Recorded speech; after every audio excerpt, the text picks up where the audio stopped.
An update today in yesterday's deadly plane crash at LaGuardia Airport. The wreckage remains on the runway today as the investigation into this accident continues. The NTSB, FAA, and the Port Authority are all investigating.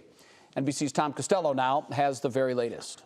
Good day. So listen, the investigation is clearly going to be focused on those three words from the controller who said, "I messed up." The question is, why did a controller allow that fire engine to cross over that active runway, runway 4 at taxiway Delta?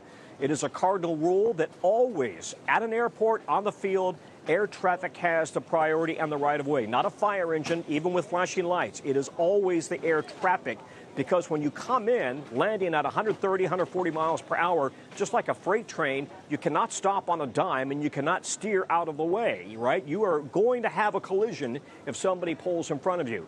The question is then, why did this happen? Now, in addition, we're looking into why there was one controller doing two jobs in the tower.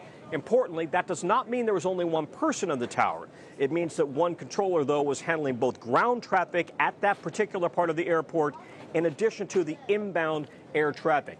We've talked to controllers who say that's normal at 11:30 on a Sunday night, and in fact, it can enhance safety because one person has a better feel for the entirety of the field and the inbound traffic, and they combine radio frequencies, and so there's better communication. The investigators will be asking a lot of questions of the controllers on duty, recounting specifically what happened. And then they're going to do those interviews, but also do mandatory drug and alcohol testing.